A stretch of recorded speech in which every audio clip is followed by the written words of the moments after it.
Thank you very much. Your Excellency Abdullah bin Ali Al-Amri, President of the United Nations Environmental Assembly and President of the Environmental Authority of the Sultanate of Oman. Your Excellencies, Heads of State, Vice Presidents, Prime Ministers, Ministers present, Ms. Inga Anderson, Executive Director of the United Nations Environmental Programme, distinguished delegates, ladies and gentlemen. It is my great pleasure to join you at this high-level segment of the 7th session of the United Nations Environmental Assembly. Your presence here in Nairobi reaffirms UNEA's position as the world's premier forum for shaping collective, decisive, and science-based response to the most urgent environmental challenge of our time. Nairobi is the largest UN compound in the world. It sits on 140 acres.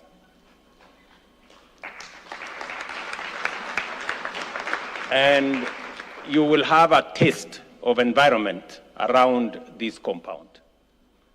We convene, ladies and gentlemen, only days after the conclusion of COP30 in Belém, Brazil. It was a demanding negotiation and expectations were not fully met, but a tense global climate. Parties managed to keep multilateralism alive and send an unmistakable signal that the green transition is irreversible. Our task here in Nairobi is to translate these signals into concrete, actionable outcomes that address the triple planetary crisis of climate change, biodiversity loss, and pollution. For Africa, climate change is not an abstract debate. It is a daily experience. Just days ago, Kenya was compelled to declare a national drought emergency in 20 counties, leaving our citizens at risk of severe hunger and water scarcity, and as delayed rains and climate stress devastate crops and livestock.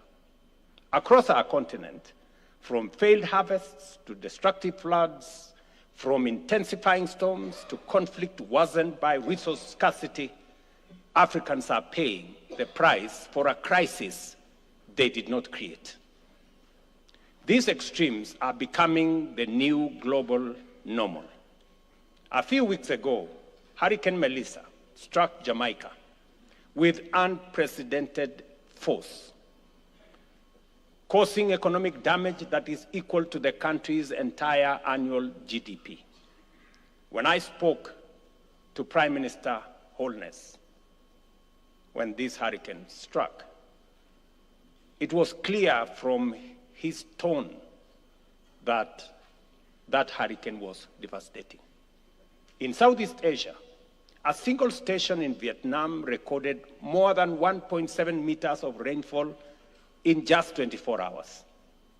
A rare cluster of cyclones triggered deadly floods and landslides in Indonesia, Sri Lanka, Thailand, killing thousands and displacing millions. Annual property losses from natural disasters have now been estimated at US dollars 150 billion. For Africa, these numbers add to the existing burdens of debt, infrastructure deficits, and limited fiscal space. Behind each statistic is a farmer, a small business, a community uprooted. They are the human face of a crisis accelerating faster than our institutions can keep pace. Meanwhile, the global economy is undergoing profound transformation. Artificial intelligence, digital technologies, and electrification are reshaping how we produce, work, and trade.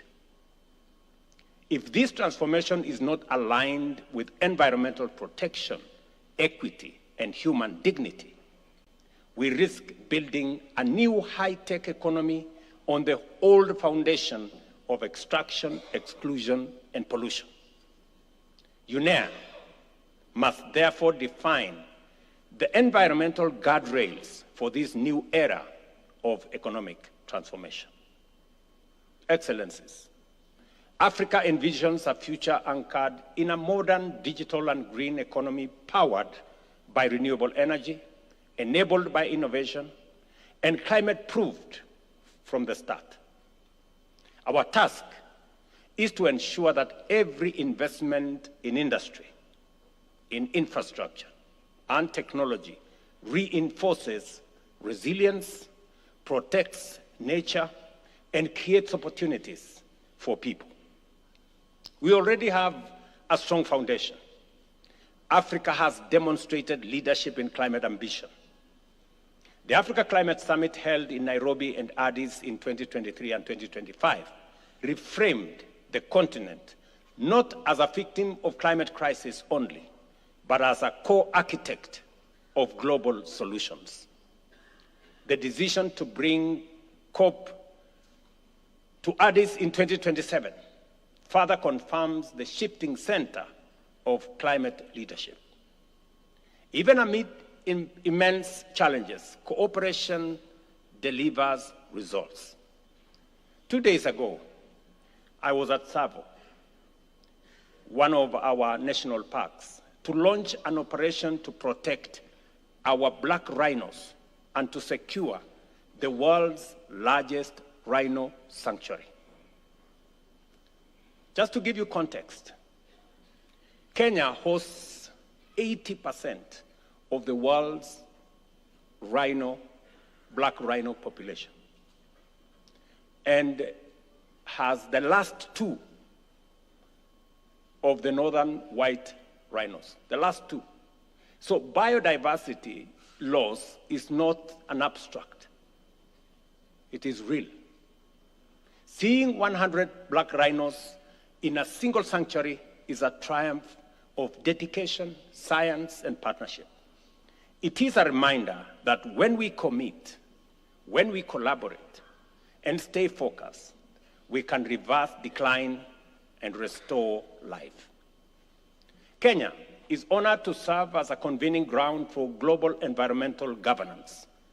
Next year will be transformative as we host the 11th Our Ocean Conference to rally commitments for the blue economy, sustainable fisheries, marine restoration, ocean finance, blue carbon ecosystems, and coastal protection. We will also host the International Clean Cooking Summit, recognizing clean cooking as a public health, gender, development, and climate priority. Kenya is further strengthening its engagement in the Congo Basin Initiative, partnering with Central African countries to safeguard one of the world's most important carbon and biodiversity reservoirs. One of the most visible symptoms of the triple crisis is plastic pollution. Plastics now contaminate our soils, our rivers, our oceans, the food we eat, and even our bodies. This threat demands an ambitious and effective international treaty. Kenya remains fully committed to an agreement that addresses plastics across their full life cycle. We commend the International Negotiating Committee for the progress made under extreme complex circumstances. To support the next phase of negotiations, Kenya stands ready to host a resumed session of the INC here at UNEP headquarters, the birthplace of this global effort. Ladies and gentlemen, strengthening UNEP and UNEA is essential to addressing the planetary crisis. As host country, Kenya is steadfast in supporting the consolidation of UNEP's headquarters functions in Nairobi, which is consistent with the Rio +20, the future we want outcome. A stronger UNEP, working closely with the broader UN system, will deliver more coherent, cost-effective, and inclusive global environmental governance. Member states must match their high-level presence here with financial and political support for UNEP and for implementation in every country, in every part of the world. Environmental commitments must be backed by finance, technology, and capacity, especially for countries that are asked to safeguard global public goods while struggling with poverty and limited fiscal space. Excellencies, environmental action and economic transformation must move together. We can decouple growth from emissions and pollution, creating new jobs, industries, and markets. But this transformation must be fair, accessible, and also affordable. It cannot succeed if countries of the global south are asked to protect the planet while their people sink deeper into hardship.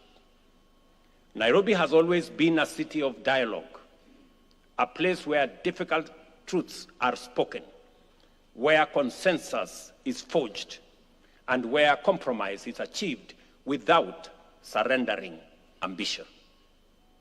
Let this UNEA 7 send 3 clear messages: that multilateralism works when nations show up, negotiate honestly, and act decisively; that Africa will not only bear the brunt of climate impacts, but will also lead in providing solutions; and that we are committed to aligning our economies with planetary boundaries that ensure that jobs, dignity, and prosperity for our people go hand in hand with a stable climate, thriving biodiversity, and a pollution-free future. I urge this assembly to rise to the occasion and take decisions that can be felt in people's lives and seen in our natural world. In doing so, we protect citizens, future generations, and all life that depend on this planet. And because you too deserve to experience the country you help protect, I invite you to take some time to enjoy magical Kenya, our landscape, our wildlife, our oceans, and the warmth of the Kenyan people. In that same spirit, I extend a warm invitation to you to join us tomorrow as we mark 62 years of our hard-won independence, a celebration of our resilience, our democratic journey, and our shared commitment to safeguard the natural heritage that sustains us. I thank you for your attention.